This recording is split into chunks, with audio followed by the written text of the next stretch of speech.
Okay, here we go. 3, Wonder Twin powers, activate. Be good humans, be good humans, be good humans, or we will think you suck. Be good humans, be good humans, be good humans, or we will think you suck. I got to tell you, man, you look great. I mean, honestly, this is the first time I've ever seen you in a blazer and blue that makes your eyes pop. Okay, I dressed up, all right? You look great. I'm a little nervous. It's like the first day of school, Brian. First show, huh? Only there's cameras and there's microphones all over the place. Yeah. But I want you to know, I cannot possibly compete with you. Brian is consistently one of the best dressed guys in my life. That's just not true. I cannot compete. I absolutely refuse. It's all T-shirts and jeans from here on out. I swear to God. If I knew you were going to bring that up, I would have gotten the picture up on my phone of you in your pants. Okay. The pants. Okay. I'm sure anybody who's been following us for any length of time has already seen some videos here or there on the socials of me and my various wacky pants. It's a thing. But that's you, and your T-shirt collection is astounding. Okay, thank you. But we did not come here for a fashion show. We actually have a purpose in being here. Yes, we do. Believe it or not. And I know that both of us are deeply excited to share this purpose with everyone who's watching and listening. But I feel like we should probably start this whole thing with a few introductions. All right. So how about we do this? How about we introduce each other? Oh, great idea. Do you want to go first? Or you want me to go first? You go first. You want me to go first? Yeah, you go first. Okay, all right. Let me tell you why I love this guy, Brian Phelps. Oh, we're not being funny. We're being serious. I mean, I'll try to keep it light. No. Please talk about me. Yeah, I'll tell you why I love Brian Phelps. It's because when I first moved to Los Angeles in the 1980s, I did not know a single solitary soul in this enormous city of angels. But it turns out I got here right at the right time, right? Because it was right around the same time that Brian got here. And because I always loved radio, I grew up loving radio in my hometown of Tulsa, Oklahoma. I loved radio, but specifically its sort of magical ability to connect you with a city. So as soon as I was boots on the ground in LA, I flipped on the radio. And I started, as luck would have it, listening to Brian Phelps every morning on my commute, okay? And as I often like to embarrass him by telling him, Brian Phelps became one of my closest friends before we ever even met. And that is a testament to what he is really, really good at, okay? Brian has literally talked to millions of people. He is a radio personality. He's a writer. He's an actor. He's a comedian.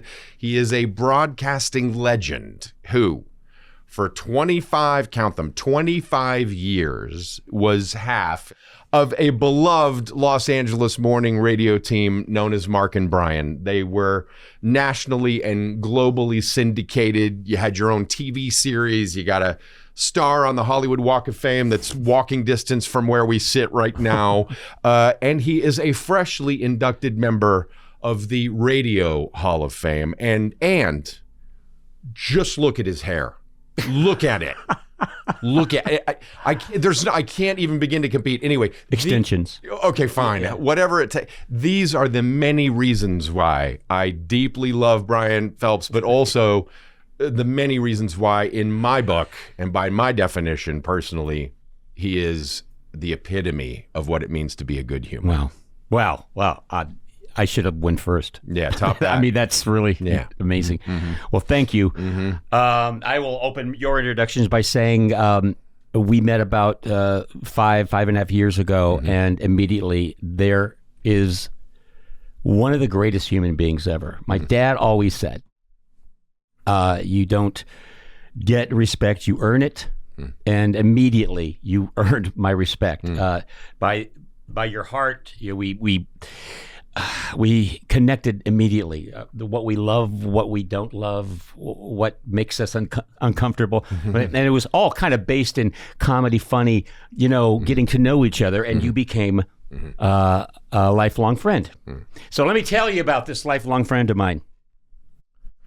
He is an extremely talented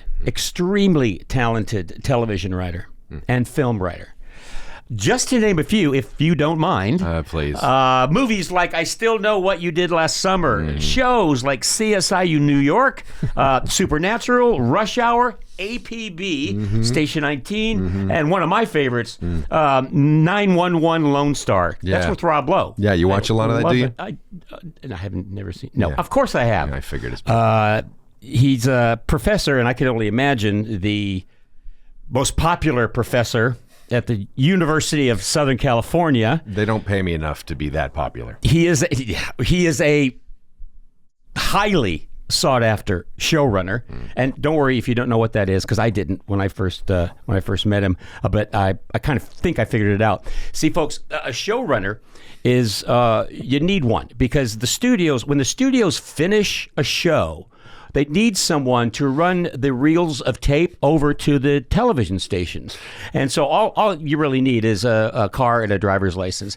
So he's highly sought after showrunner. Do you get free lunch with that, by the way? Do they pay for your lunch? There's literally no such thing as a free lunch in Hollywood. All right. Well, what you've probably already heard just by him introducing me, this guy, one of my favorite things about him, and there are many, but he is a gifted storyteller. I mean, I'm serious. He could talk about a toaster and you'd be riveted. In fact, I have been riveted when he talks about a toaster.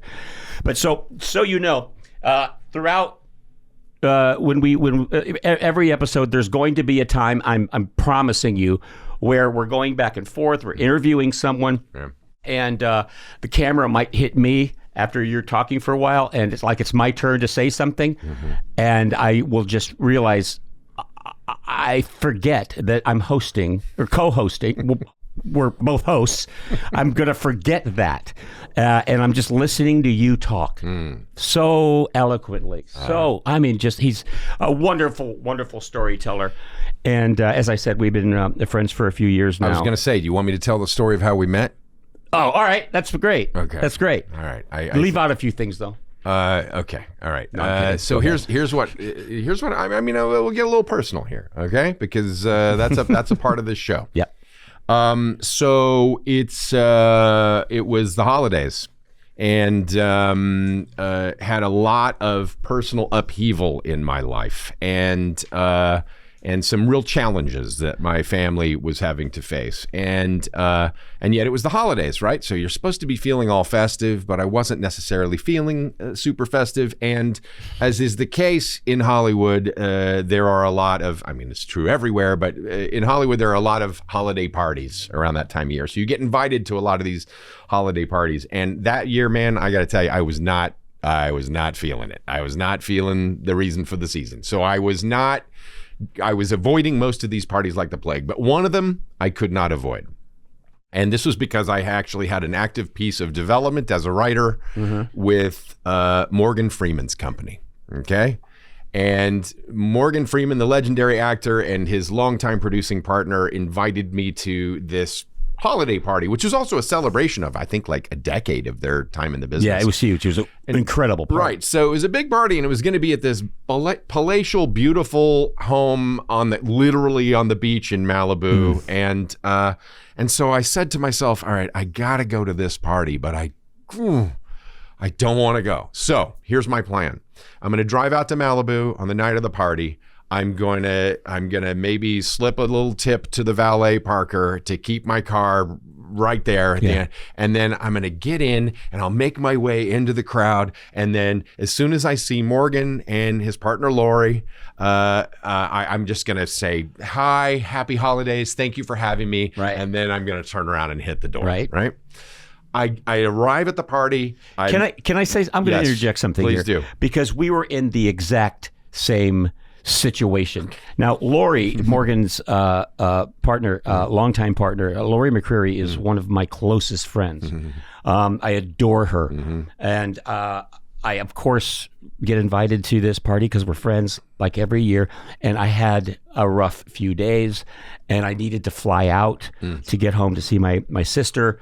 And it was just like, I didn't really want to do it. But I had to. Yeah. Because she's a close friend. Sure. She was kind enough to invite me. So I'm going to, like you, slip in, make an appearance, have a taco or have or whatever they're going to serve, and then leave immediately. Right. So, The problem for me becomes, I take care of my car. The valet, like, please keep it close. And then as soon as I turn around, Morgan and Lori are standing in the front door. yeah. Within eye shot. Keeping watch. Right. So there's no easy. And they're so gracious and they welcome me and I'm so happy to be here. But now, like, I'm stuck, right? And so I got to go in.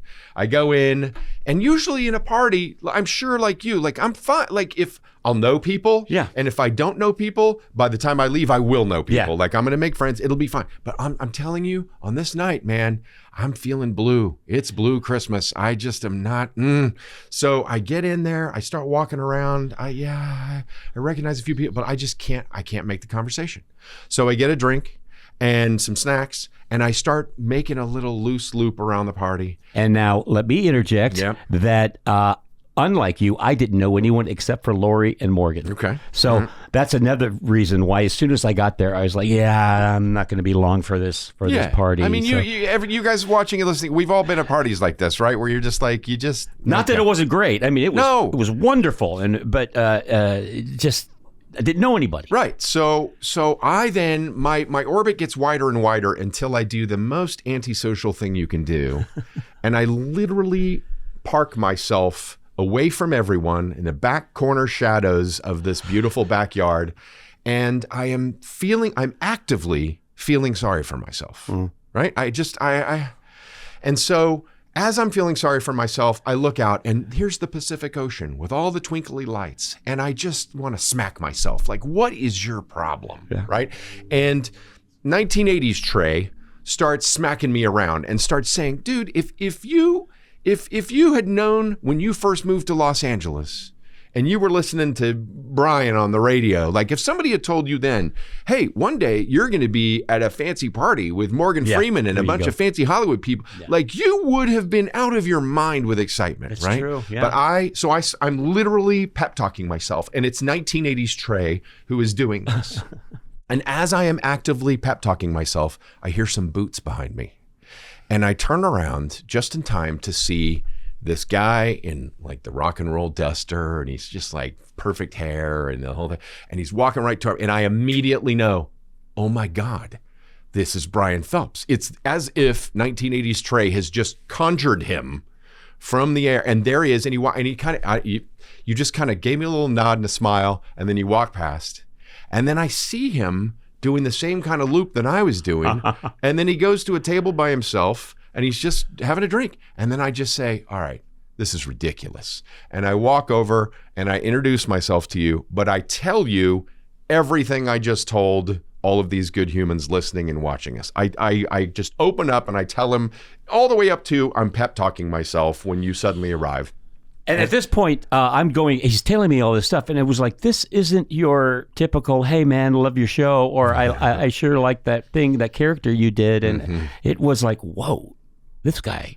So what he does is, I tell him this whole story, and this is the part I'll never forget. He looks at me for a second, and he smiles really warmly, and he goes, I know we just met, but could I give you a hug?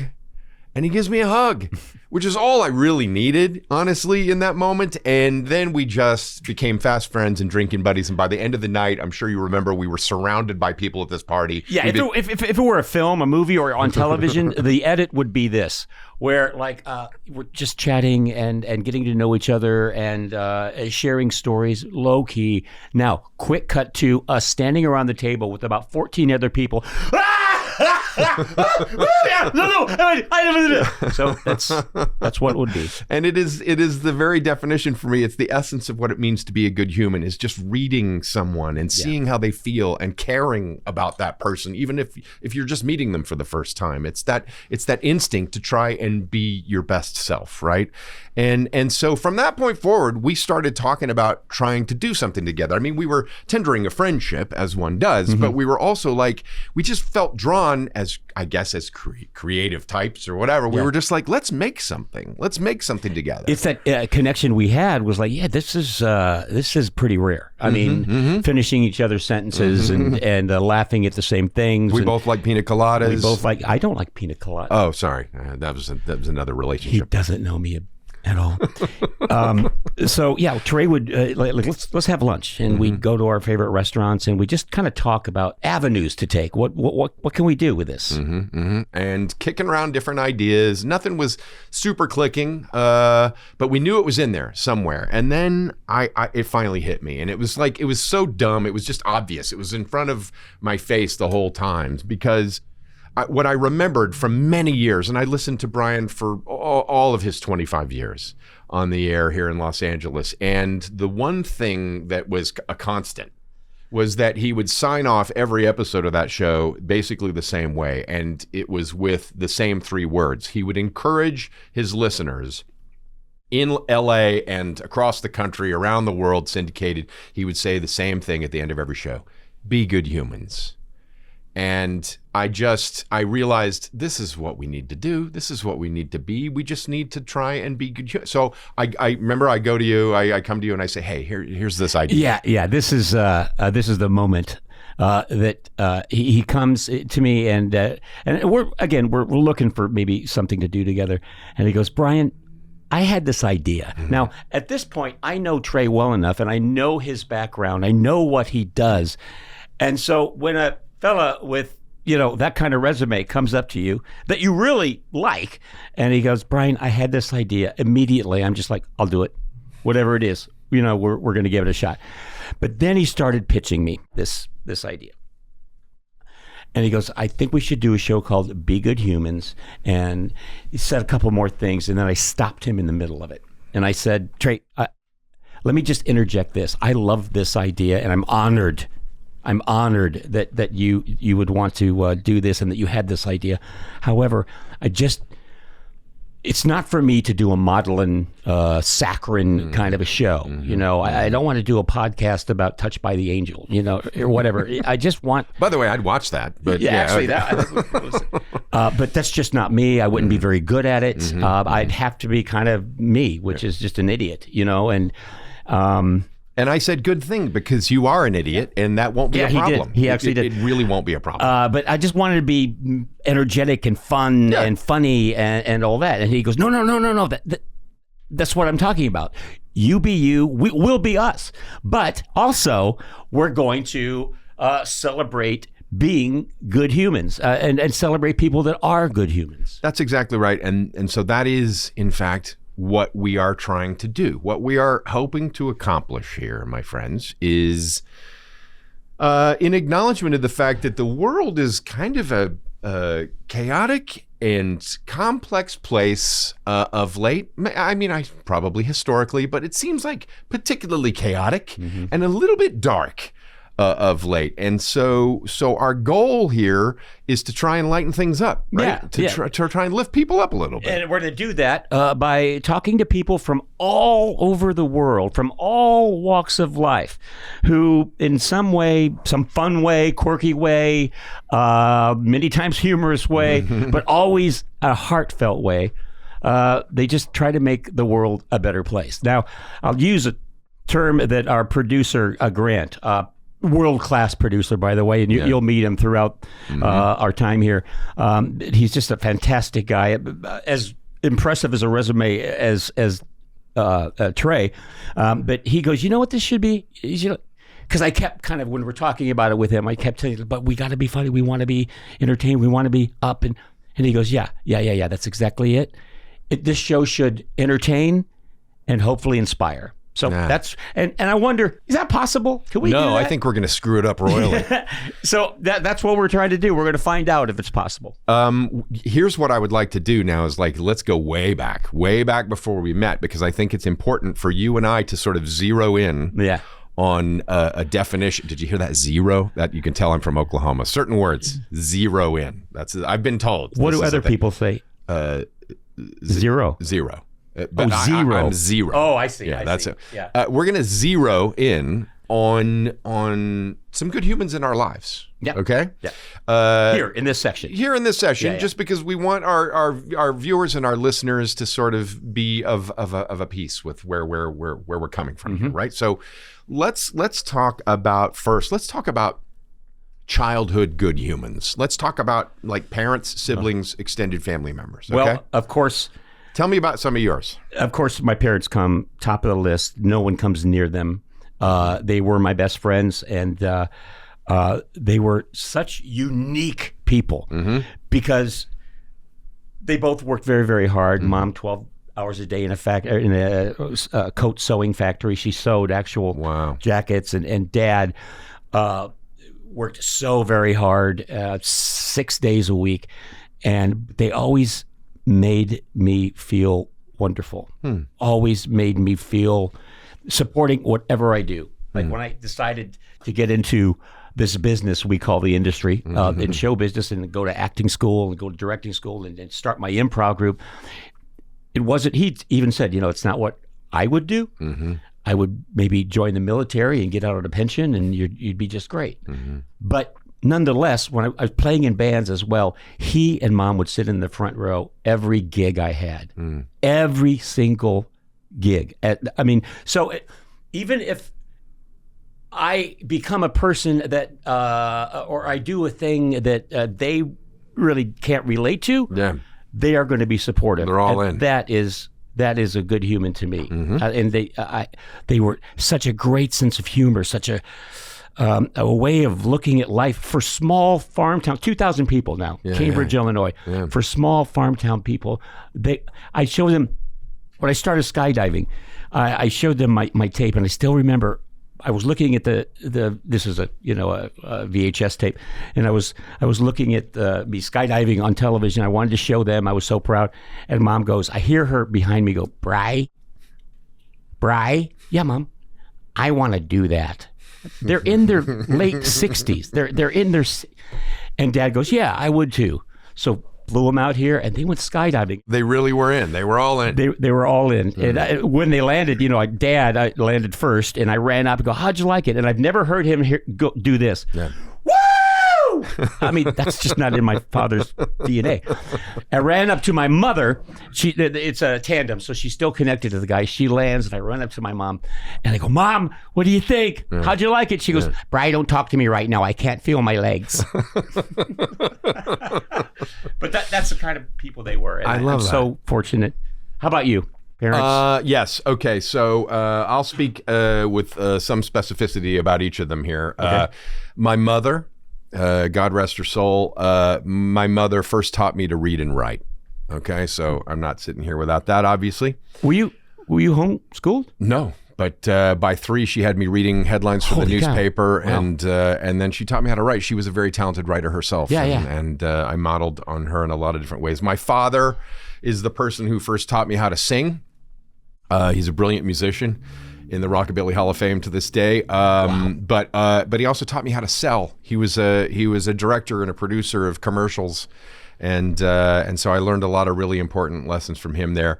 My grandmother, Alice, my maternal grandmother, is the first person who made me feel important. That was through a whole series of experiences that I had with her, but she just always made me feel like I was the most important person in the room, even as a kid.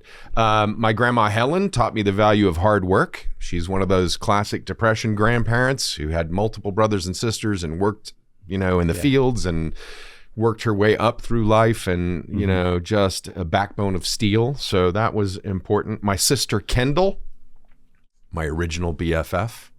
So really the earliest definition I had for like what friendship is really all about. My wife Nancy, who has given me so much joy and support in life over the years, not the least of which are my 3 amazing kids, Clementine. Who, by the way, Clementine? Yeah. One of the producers. Yeah. She's here. She is. She's it's true. Amazing. it's amazing how you can forcibly conscript your offspring into work. But Clementine and Crockett and Cosmo are my 3 amazing kids. And I think the last I would mention, just for the family of it all, is my late father-in-law, Mace Neufeld, who was the second dad I never knew. You I were needed. very close to him, yeah. Yeah. So You mentioned your grandma. All my grandparents were amazing. In fact, I'm very lucky because for some reason, other than me, my whole family basically marries very young. So dad was 17 and mom was 20 when they got married. Right? Okay. So my all my grandparents, I had grandma, grandpa, great grandpa, and 2 great grandmas. Isn't that amazing? Yeah, until I was like almost a teenager. Yeah, that's so So cool. Christmas was awesome. But you, so you mentioned grandma. She taught me a very, very important lesson. One of my grandmas, and we went uptown. In my small farm town, and she got me a candy bar, and she goes and she said, "Well, we got to get one for your brother and sister." I go, "Why?" And I wasn't a mean kid. I was just like, why? Yeah. You bought it. I kind of felt special. Yeah, She of goes, course. because you never give a gift to someone and not give it to others. And that stuck with me. That's good human That stuff stuck right with me. there. And my grandfathers, both my grandpa Simmons and my grandpa Phelps, I give them the good human now just because they made me laugh. And here's how they made me laugh. They were both geniuses at the art of passing gas. They were, Grandpa Simmons, here's an example. We're sitting at their house and I'm little kid, 5-6 years old, and probably watching Bonanza, and my grandpa's sitting behind me in the chair because I'm sitting right in front of the TV, on the floor. Sure. He's smoking a pipe, and this is his comedy with the gaseous secretions. I'd hear this. Phone's ringing! Or, toast is ready! And he just cracked himself up, and I love that. So it was like maybe the first laughs, that I experienced and, Right. and So wanted you've to. made the point. Part of being a good human is good comedy. Good humor. Good humor. Could be part, but yeah. go ahead. What about beyond family? Let's talk a little bit briefly about like teachers or mentors, because they become... Mrs. Bayless, she top there for teachers and mentors. Mrs. Bayless, I wouldn't be sitting here with you. I wouldn't be in here in Los Angeles. I don't know what I'd be doing. But in this little farm town, again, a little small town, there wasn't. So our school had less than 300 kids in it, and she somehow saw something in me that was more. I was always trying to crack my friends up, probably just to get attention. Yeah. But she saw something in me. So she cast me in the first musical Cambridge ever did. Which was? You're a Good Man, Charlie Brown. Okay, nice. And she gave me the lead, and I didn't know what I was doing, but she saw something in me. She asked, but this woman, not just for me, the good human part, not just because she was kind to me and saw something in me, but this is the good human she was. She turned that entire small town inside out. She had farmers building the sets for the gymnasium set. She brought the choir over to do this, and she brought the whole town together. Yeah. This went on for years and years and years. She was such a very, very special human being. Love that. I mean, the impact these people have. Miss George was my 3rd grade teacher. She lived to be 100 years old. God bless her. She was the person who first taught me that I could connect with the bigger world. Yeah. That it wasn't just about this classroom. Yeah. I had a history teacher, Mr. Fritz, who taught me how small the world really is through the history he shared. Miss Cook, who's still around and an amazing woman, was my high school drama teacher. Who taught me how to reach the back row, right? And then I had a beloved professor at USC Film School as an undergrad student there, which is what first brought me out here when I started listening to you. William Kelly won the Oscar for co-writing the movie Witness with Harrison Ford. Oh, I love it. He made me a better writer than anybody I ever had before or since. So teachers and mentors, huge. Another thing that we connected with and kind of realized it just through talking, we didn't actually verbalize it, but we both are very appreciative. We both are we know how fortunate, just to be surrounded by all these wonderful people and these influential people on us. And the fact that we both kind of see that was a connection with us. We both realize how fortunate to have a close family, to have these people that care about you, these mentors, and to just be able to say, I realize that these people are so wonderful. Yeah. I mean, literally neither of us would be sitting here without these incredibly good humans in our lives. But this is the thing. We know that these are not the only ones, right? There's a lot of bad humans in the world who tend to get a lot of headlines and airtime and all the wrong attention. But we have decided to devote ourselves in this show to flipping that focus, right? So the idea here is we want to meet and we want to talk to good humans from all over the planet who move and support and inspire other people in all of the smallest and biggest and obvious and maybe not so obvious ways. But we need your help to do that, okay? So this is what we ask of you. We would love for you first to visit our website, okay? This is BeGoodHumansPodcast.com. Go to that site. There's a place on our site where you can tell us about the good humans in your lives that you think we should meet. People that have really moved you and inspired you in some way that you think can easily move and inspire others. Please go to our website, BeGoodHumansPodcast.com. And we'll track them down. Yes. Some of them, we'll track some of them down. And well, Sean will, because Sean's an amazing associate producer. Our other producer, Sean, yes. And talk to them and see if they wouldn't want to be on our show. Yes. Also, use that same interface on our website to tell us your pointers on how to be a good human. Simple daily things that you do to make your life as well as the others around you a little bit better. Absolutely. So please go to BeGoodHumansPodcast.com. Give us those pointers. Also, please follow us on our socials. That's Facebook, it's Instagram, it's Threads, it's TikTok, it's X or whatever the hell they call it now. Go there, follow us on those places. And then one more way we can ask you to stay connected to us as Be Good Humans. Particularly good humans will go and subscribe to us on Patreon. There you're going to get some bonus material that maybe didn't make it into the show. There's probably another 2 hours of this show that wind up on the cutting room floor that we'll use. Also some member exclusive videos and posts. We're even going to do, get this, I haven't really talked this through with you, but we're gonna do some occasional live Q&As where you can ask me directly where all my hair went and ask Brian how he keeps his so perfect. I think that would be great.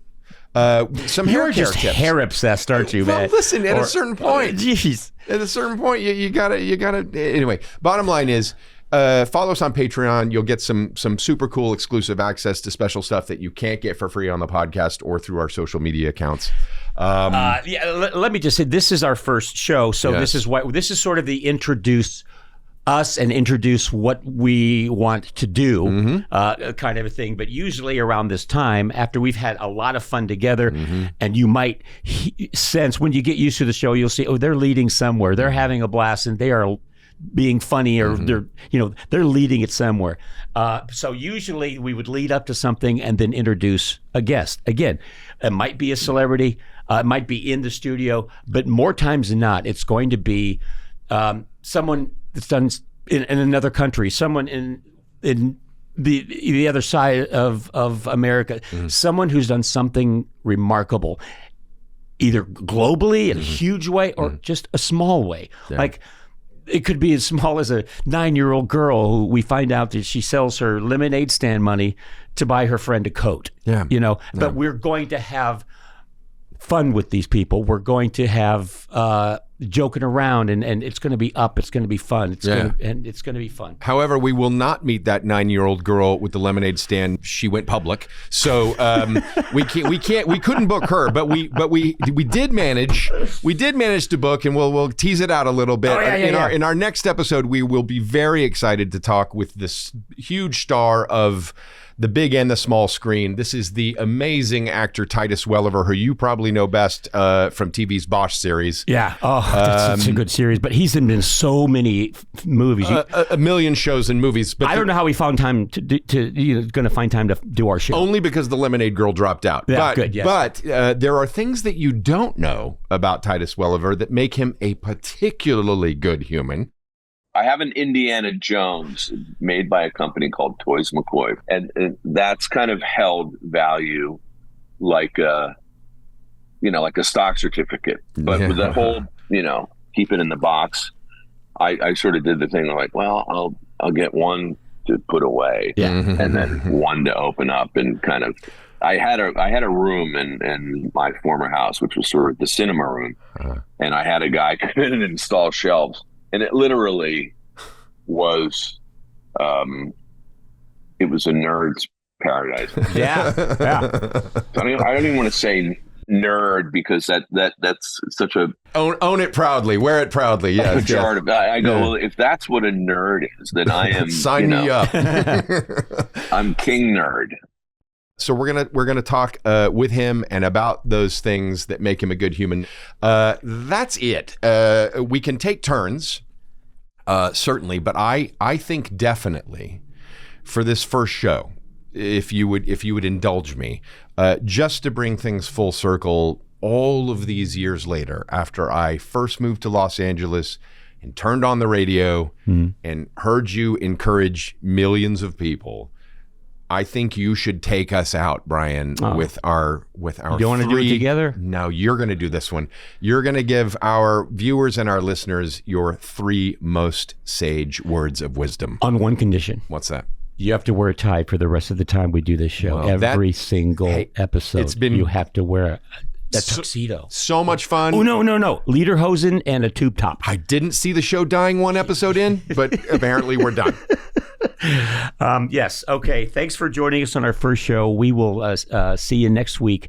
And don't forget to go to our website and clue us in on other good humans so we can get a hold of them as well. So until then, everyone, thank you very much. Trey, thank you very much. Thank you, Brian. And be good humans. Be good humans. Be good humans. Be good humans, or we will think you suck.